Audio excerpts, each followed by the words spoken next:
Hey everyone, welcome back to my channel. If you're new here, my name is Sumi. First off, I just want to thank everybody who interacted with my latest video. I got so many comments, so many likes, so many interactions, and it was so nice to, read everybody's thoughts on their journaling experiments and, things that they would do differently. I really, really enjoyed all of that. And towards the end of my video, I was talking about this particular journal that I have. This is the A6 Inuyasha, and I typically don't show this on my channel. And I was asking if people wanted to see it, and I kind of buried it towards the very end of the video, so not everybody might have seen it. But I did get a few comments from some of the folks who said they would want to see what it is and what I'm using it for. So that's what we're doing today. And again, towards the end of this video, we will do a very surprising unboxing that I have, as you can probably clearly tell by the title as well. But yes, that's what we're going to do today. So to start off, this is the A6 Hobonichi Inuyasha collab, which was done, I have a feeling this was done in 2022. I actually also have a weeks version of the Inuyasha series collab that they did. The weeks I use as a 7-year journal is like a perpetual journal that I have that I've been keeping up with. I can link a video about that in the cards. But today we're going to focus on this bad boy here, which is my A6 Inuyasha. And it actually houses a 2023 Hobonichi Techo original. And what I use this for is, I call it my curiosities and hyperfixations notebook. And caveat, like to start off, this is not something that I created.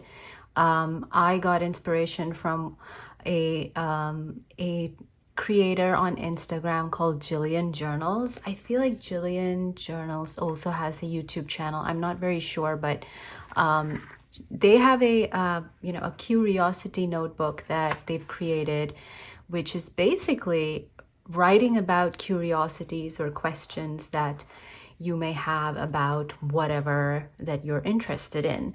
I've also tried to group hyperfixations along with it, and that's what this notebook is basically for. And this is not something that I keep up with every month or every other month. It's whenever I want to. And I actually started this off as, learning as a learning journal, but then it became a curiosity notebook. So please do go and check out Jillian Journals' Instagram as well, because there's a lot of stuff that they have also put in, there's a lot of different journaling prompts or journaling setups that they also show on their Instagram. So shout out to Jillian Journals. But what I do in this particular notebook is I write about things that either I'm curious about, like what exactly happens. And I also tend to, of late, put in information when I get really hyperfixated on something. So as an example, like one of the entry in here is, does honey expire? Like I was thinking about it one day, does honey expire? Because it seems like a very odd thing to think about, because I feel like every food item eventually spoils, right?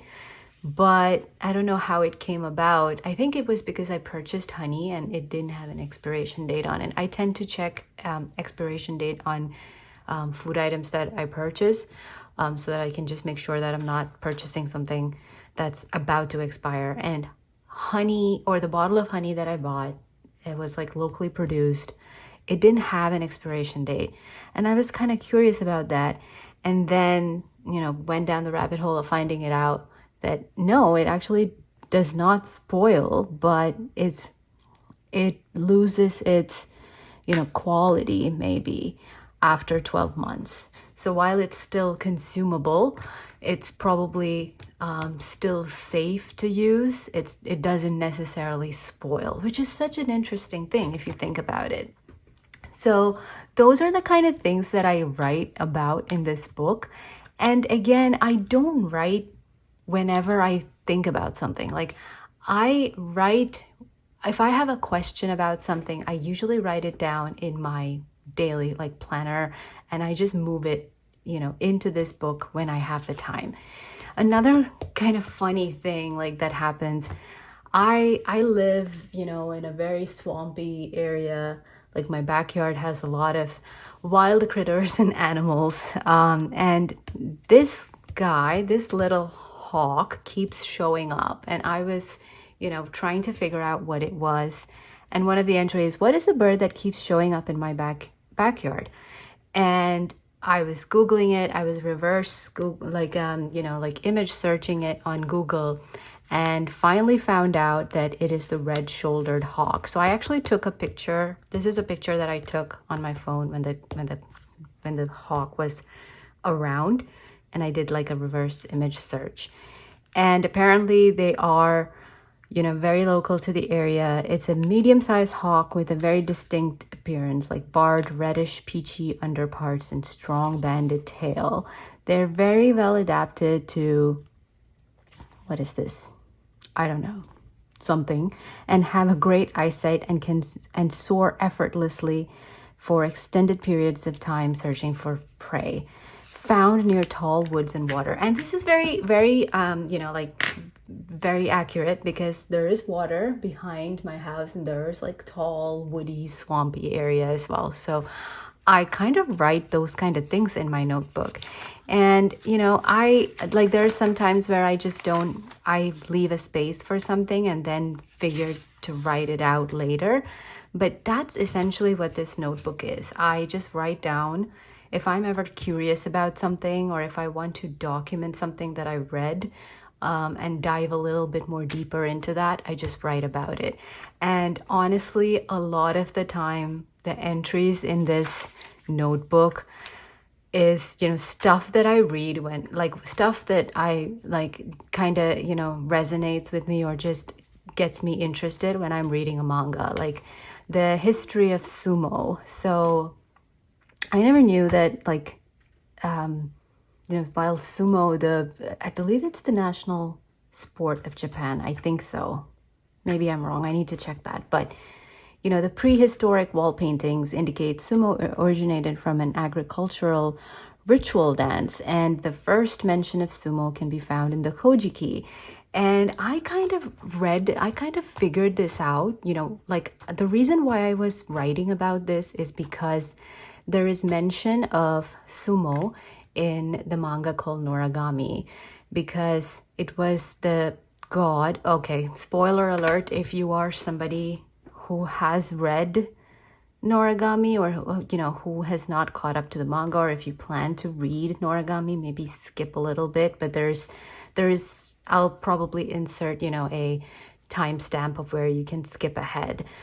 So the god called Takemikazuchi is a god of thunder, and he fights Yato, who is the protagonist of Noragami.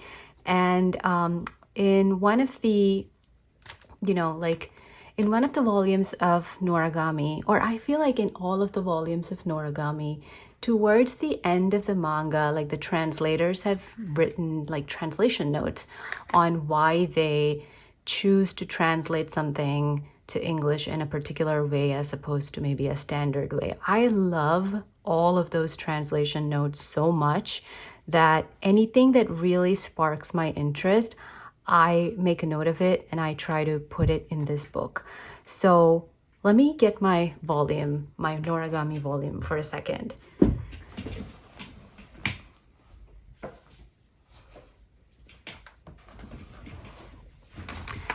Okay, so this is what I do is if I have if I found out something about a particular information from a manga that I own, like this one, like the history of sumo.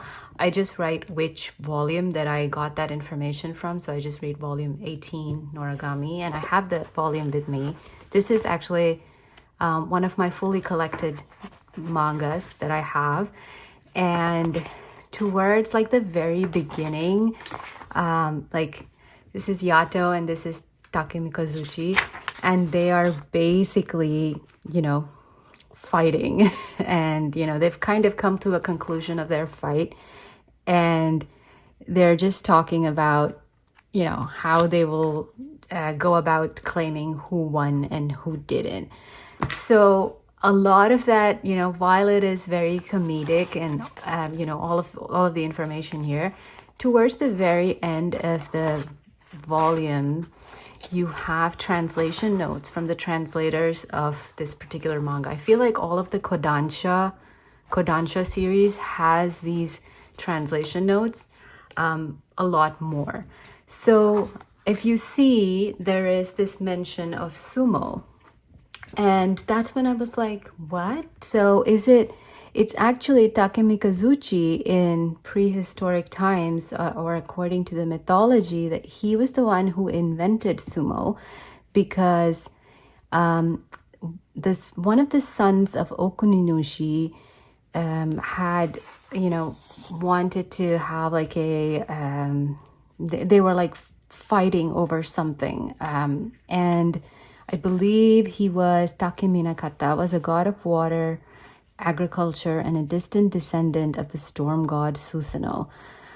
When Takemikazuchi sought to conquer Izumo, Takeminakata challenged him to a hand-to-hand combat, and Takemikazuchi grappled the other's hand and crushed it at like a reed, defeating Takeminakata. So Takeminakata was the son of Okuninushi, and with the kind of like the grappling mechanism that he did, he basically founded sumo. So it was a wrestling match, which eventually they kind of conquered, and he found it. And since then, it's been, praised as, the sport of, agriculture.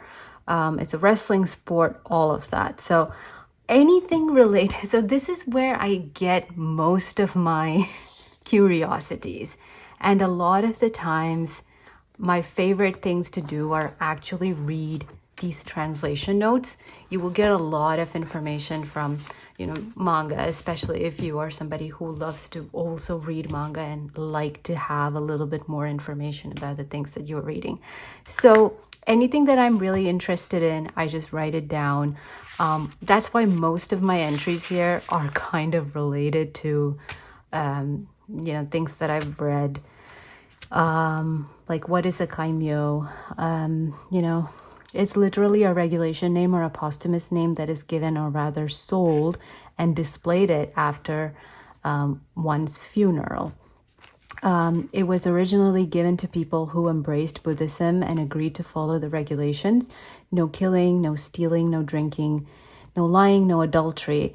In Japan and some other portions of China, in the newer age, your relatives will buy a kaimyo for you and then will display, and that will play a very big role in determining the impressiveness of your funeral and your grave marker. So apparently there's a lot of information like that. So a lot of this, information, I like cutting out things that I've read, pasting it. I just do this on regular sticker paper. I use one side. I try to use one section. Like the A6 is small enough for me to write down however much I want to. And if there's some kind of references or pictures that I want to attach, I just like put it in here. So this is, again, this is about the Tokugawa clan in Oku. Oku is a manga. I think it also has an anime now. Like the first season has already come out. I believe it's on Netflix, I think. Yes. So one of my all-time favorite mangas again. So I just wanted to, keep track of all of the people, all of the shoguns in, Oku.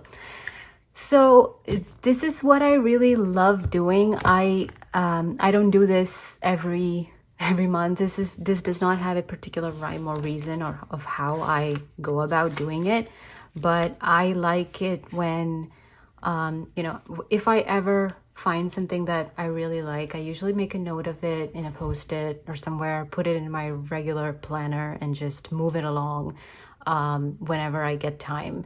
So this is not something that is I open like every month. I could go several months without putting any entry into this.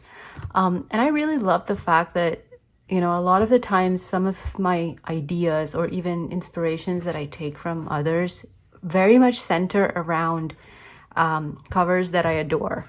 So I love having art like this. I feel like the inuyasha collection that Hobonichi did is by far my favorite of all time. The most, like the second is probably the Astro Boy. I unfortunately do not have an Astro Boy cover, but like the inuyasha collection is absolutely beautiful. And I like the fact that, you know, even if I run out of pages in this, I can obviously reuse it, you know, again, as like a curiosity hyperfixation journal whenever I want to. And part of the reason, like, it goes well with the kind of hobby that I just like keeping up. So that's, yeah, I also, maybe I can, hold on, let me find my, so this is the inuyasha weeks. So it was from 2026 that, you know, this particular one was released. This is my 7-year journal, which I started in 2023, and I have been consistently using it for 3 years. I think my last entry was in September 20, so I do have like a week plus to catch up on, but I still, you know, keep up with everything that I want to write about it. So I love this journal as well. So this is my 7-year that I love this journal. So yes, that is my curiosities and hyperfixations. Yep. So moving on, maybe, because I have something interesting to show you. So I had not made a purchase on Hobonichi because I really wanted to wait for some time before I made a purchase. But I remember getting back from work 2 days ago, and I was so tired that day that I just took a nap, and I think I woke up, like it was the longest nap that I've ever taken in quite a long time. And I just slept till maybe like 7:30, 8 p.m. And when I woke up, I was like so groggy. And for some reason, I was like, oh, let me just go on Reddit of all things, you know. So I just went to Reddit, and the first post that popped up on Reddit was somebody posting that the Tomie Weeks is on Amazon US. And I was like, oh, no way. And I was so groggy that I kind of forgot about it, and I slept. I didn't sleep. I woke up and I just went about my day, my night. Later, I just remembered that, oh, did I dream about this? And I went on Amazon US and it was still in stock. So, you know, I actually placed an order and it just arrived. So we're gonna do the unboxing. I think this was my first choice when I filmed my 2026 Hobonichi impressions, but later on I actually wanted to look at something else. I wanted to check out the bow and tie that they had this year. So I was putting off, you know, I also went to Kinokuniya in Seattle when I was there.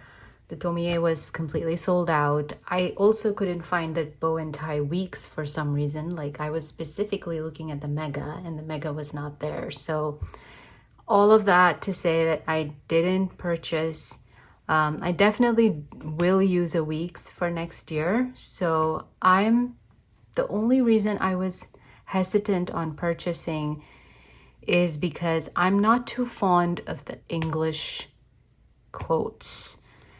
And okay, so yeah, so let's unbox this. It's so weird that I know that a lot of people have been trying to get this. There are so many scalpers on, you know, the secondhand sites like eBay. And I think Hobonichi restocked this recently, but it went out of stock so soon. And I'm surprised I did not even attempt to make a purchase at that point because, you know, I do love tomie. I do love the Junji Ito works. I actually love his, you know, what is that one? It's called The Enigma of the Amigara Fault, I think. That's my favorite work of his. And I was kind of confused. And okay, so before I open this, I have a feeling that if I don't like this, I'm probably gonna maybe not return it to Amazon, but maybe sell it. But let's see. Okay. Why is this how it's always packed? Hold on. I need to do this.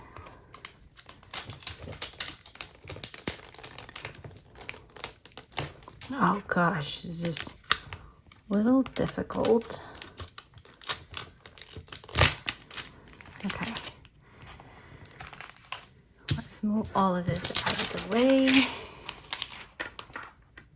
Oh my gosh, this is really pretty. So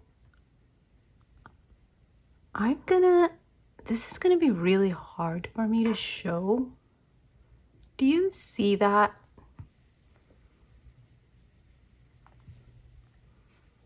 Okay, maybe I'll insert some better videos because my camera is not picking this up.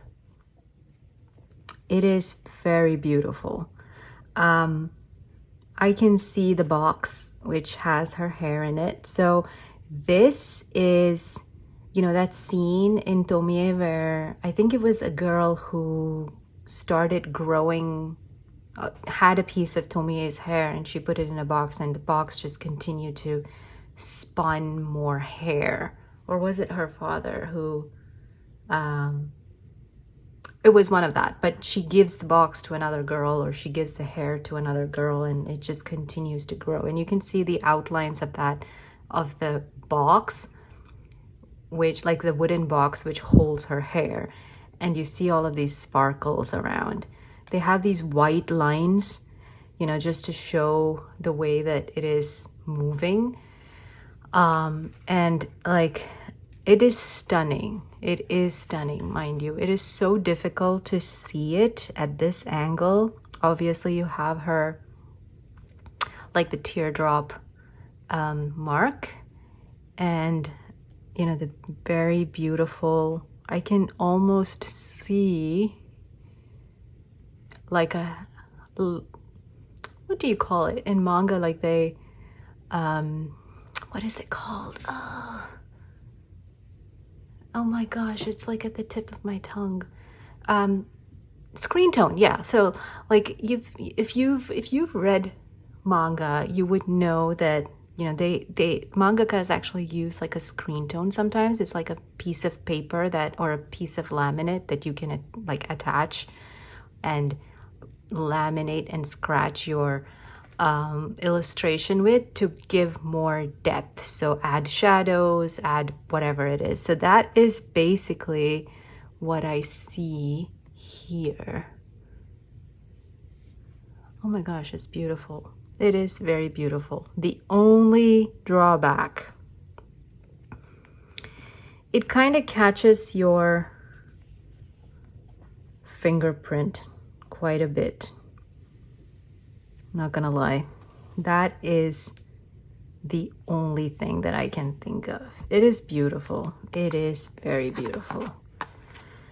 So I'm surprised. I kind of, yeah, now I'm gonna have to get used to the English weeks. I am not a big fan. I will be honest. I am not a very big fan of the English weeks. Even the font, like even the size, I feel like it's kind of different.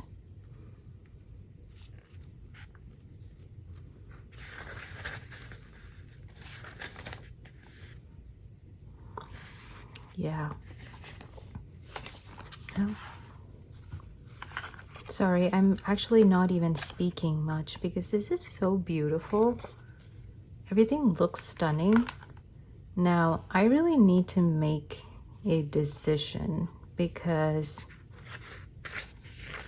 I don't know if I can get used to the weeks in English. I think I can, but oh, it has more pages. Well, that's good. The quotes are throwing me off now. I really never had any problem with, you know, the Japanese quotes, maybe because it's out of sight, out of mind, wouldn't realize it kind of a thing. But the English quote is kind of throwing me off. I really need to deliberate. She is beautiful, very beautiful. You see that? So beautiful. All right. So, okay, I do have. So I'm really not sure now that I've you know acquired the Tomie weeks. I don't know if I will place an order. I'll only place an order if I'm not gonna get used to the weeks, the English quotes. I try to avoid using clear covers anyway. So I'm okay with that.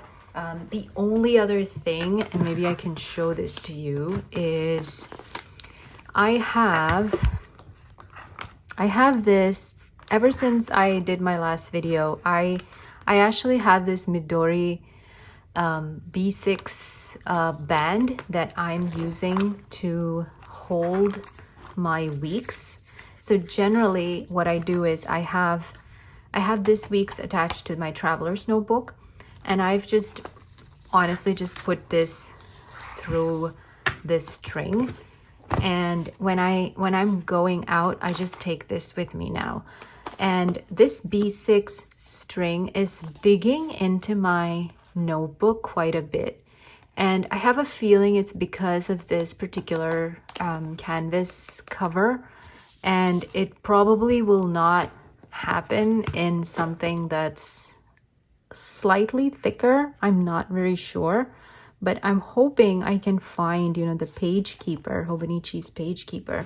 I also have this, which this one also digs into this quite a bit, and the only way I've found that I cannot get this like for it to not dig into this book is by putting it on the you know, the second fastening instead of the first one. So while it is still loose, I can put this on top, but I kind of like having something that sits with the book so that I don't, you know, just throw the, like, it doesn't be by itself.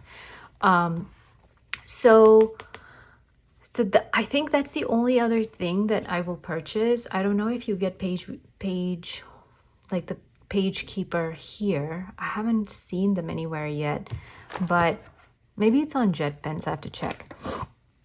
But yeah, this is picking up a lot of handprints, and I don't know how I feel about that. Yeah, I need to deliberate on this a little bit. Ooh, lost that. So sorry about that. That's a lot of, you know, thinking to myself in one video, but I hope you enjoyed this one. It's kind of all over the place, but really essentially this bad boy is you know, amazing. I'm actually very happy that I was able to acquire this. I really haven't decided if I'm gonna keep it. If I'm not gonna keep it, I'll probably sell it. I have a Mercari storefront. I'll make a, you know, quick video before I sell it. Yeah, I paid $40 for this on Amazon US. So I will just include the shipping price in the you know, in the final price and sell it like so. So if, you know, if you really want it, you can purchase it if I'm not going to be using it. But yes, I don't know. I'm kind of, I don't know. The fingerprints are really throwing me off. You see that? Like, that's the only thing that's throwing me off though.